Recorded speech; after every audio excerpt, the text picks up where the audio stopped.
বাংলাদেশের রাজনীতিতে অন্য এক নীরব বিপ্লব ঘটে গেছে। এই বিপ্লব আদর্শের নয়, পেশার। একটা সময় রাজনীতি ছিল ত্যাগের জায়গা, এখন তা হয়ে গেছে বিনিয়োগের ক্ষেত্র। আসন্ন সংসদ নির্বাচনে বৈধ হওয়া প্রার্থীদের হলফনামা বিশ্লেষণে দেখা গেছে অন্য এক চিত্র। রাজনীতিবিদদের জন্য এই চিত্র খুব একটা স্বস্তির নয়। এবারের নির্বাচনে যারা প্রার্থী হয়েছেন তাদের ৪৪% ব্যবসায়ী, অথচ যাদের মূল পরিচয় রাজনীতিক তাদের সংখ্যা মাত্র ২৬%।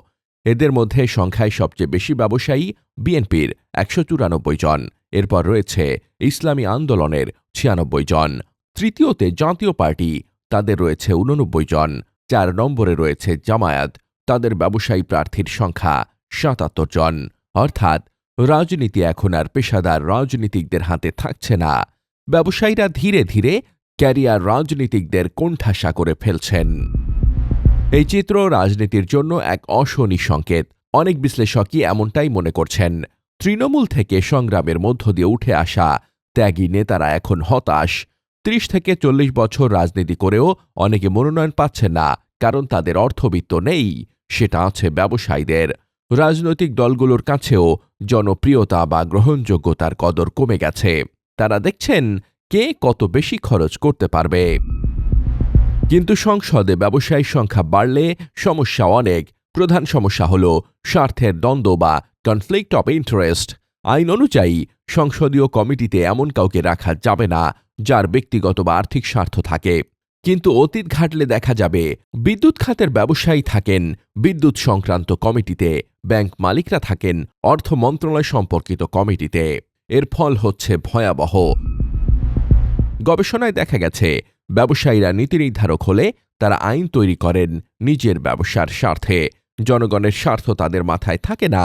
এই কারণেই এর আগে ব্যাংক কোম্পানি আইন সংশোধন করে পরিচালকের মেয়াদ বাড়ানো হয়েছে। পোশাক শিল্পে বিশেষ সুবিধা আদায় করে নিয়েছে মালিকপক্ষ। সাধারণ মানুষের করের টাকায় ব্যবসায়ী তাদের মুনাফা বাড়াতে ব্যস্ত হয়ে পড়েন। তখনই সাধারণ জনগণের জীবন হয়ে ওঠে দুর্বিষহ। স্বাধীনতার পর ১৯৭৩ সালের প্রথম সংসদে ব্যবসায়ীদের হার ছিল মাত্র ১৮%।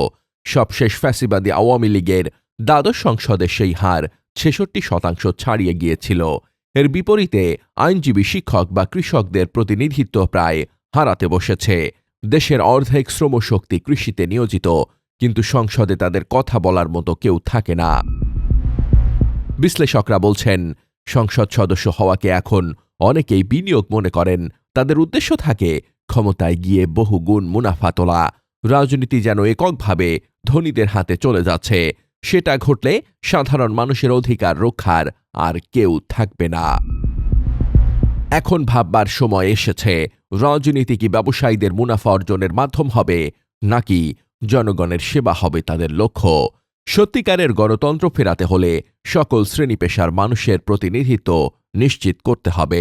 ভক্ষক যদি রক্ষকের দায়িত্বে বসে যায়, তাহলে দেশের উন্নয়ন আসলেই কতটা হবে সেই প্রশ্ন থেকেই যায়।